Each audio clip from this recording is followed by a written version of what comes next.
Mereka pun akhirnya terdampar di planet itu. Semua kru pesawat juga mulai dibangunkan satu persatu. Mereka juga sudah tak bisa kembali lagi, dikarenakan bahan bakar kristal pesawat mereka sudah hancur lebur. Hal itu lantas membuat Bas merasa sangat bersalah. Tanpa pikir panjang dia pun langsung mengundurkan diri. Namun Alisa tak membiarkannya pergi begitu saja. Dia meminta Bas untuk menyelesaikan misi dan membawa mereka pulang. Dia menyarankan mereka untuk membuat kristal bahan bakar baru, menggunakan semua sumber daya yang ada di planet itu. Namun Bas malah berkata, jika uji coba terhadap kristal baru itu sangat berbahaya. Mereka bahkan harus memutari matahari untuk mencapai kecepatan hyper, dan tak ada satupun orang waras yang mau melakukannya. Seketika saja Bas langsung tersadar ketika mengucapkan itu. Scene lalu berganti. 1 tahun pun sudah berlalu. Para kru pesawat sudah mengumpulkan berbagai sumber daya dari planet itu. Mereka juga sudah membangun sebuah koloni di sana. Dan kini tibalah hari yang dinantikan oleh Bas. Dia akan melakukan penerbangan uji coba kecepatan hyper yang pertama. Bas kemudian dibawa ke Bandar Riksa. Di sana dia dibantu pilot Diaz yang mempersiapkan peluncuran pesawatnya. Bas sendiri hanya akan terbang selama 4 menit dan langsung kembali. Mereka juga sudah mempersiapkan kristal bahan bakar buatan yang akan mereka uji coba. Sesaat kemudian Bas sudah siap untuk lepas landas. Secara perlahan hitung mundur peluncuran pun sudah dimulai. Pilot otomatis bernama Evan kemudian menjelaskan misi penerbangan pada Bas. Semula semuanya berjalan baik-baik saja. Secara bertahap Bas bisa meningkatkan kecepatannya. Namun tiba-tiba terjadi sesuatu. Kristal bahan bakar buatan mereka ternyata tidak stabil dan mengakibatkan kerusakan pada mesin pesawat itu. Pesawatnya bahkan sudah keluar dari jalur cincin untuk kembali. Ivan lalu memerintahkan Bas untuk melontarkan diri jika tak ingin mati mengenaskan. Namun Bas menolak dan tak mau menyerah. Dia memerintahkan Ivan untuk mengeluarkan bahan bakar kristal dari pesawat itu. Setelah itu Bas langsung meledakkannya.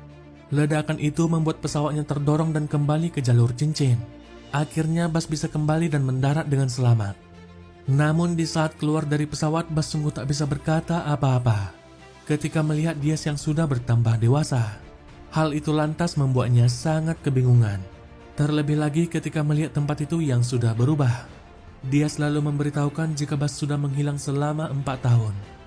Alisa menjelaskan jika Bas mengalami dilatasi waktu, yang mana ketika mendekati kecepatan hyper waktu yang dialami Bas akan semakin melambat. Jadi selama misinya, Bas bertambah tua semenit sementara teman-temannya bertambah tua setahun. Intinya semakin cepat terbang maka Bas akan semakin jauh ke masa depan. Alisa pun menyarankan agar mereka mencari cara lain untuk kembali. Sementara itu Bas semakin dihantui rasa bersalah. Dia merasa jika dirinya yang sudah membuat mereka terjebak di tempat itu. Alisa juga memberitahukan jika dirinya sudah bertunangan. Di dalam kamarnya Bas menemukan banyak hadiah ulang tahun yang sudah dilewatkannya. Salah satunya berupa robot kucing canggih yang bernama Sox. Kucing itu tak hentinya berbicara pada Bas, bahkan di saat dia ingin tidur. Pagi harinya Bas terbangun dari mimpi buruk yang terus menghantuinya. Namun hal itu malah membuatnya kembali bersemangat. Dia tak ingin menyerah begitu saja pada misinya. Sebelum pergi, Bas memerintahkan Sox yang terus mengganggunya untuk mengerjakan kestabilan bahan bakar kristal yang tak pernah mereka pecahkan.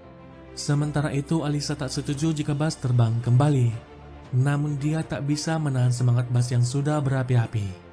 Bas lalu terbang dan berhasil kembali dengan selamat. Namun bahan bakar buatan mereka masih belum stabil untuk mencapai kecepatan hyper. Tak mau menyerah, Bas terus melakukan percobaannya. Sedangkan di lain sisi Alisa sudah melahirkan putra pertamanya. Sementara itu Bas terus melakukan uji coba walau dia tak pernah berhasil. Sampai-sampai Alisa dan semua orang sudah menua selain dirinya. Hingga pada suatu ketika, dia kembali setelah kesekian kalinya dan tak lagi menemukan Alisa di kantornya. Hal itu dikarenakan Alisa sudah meninggal.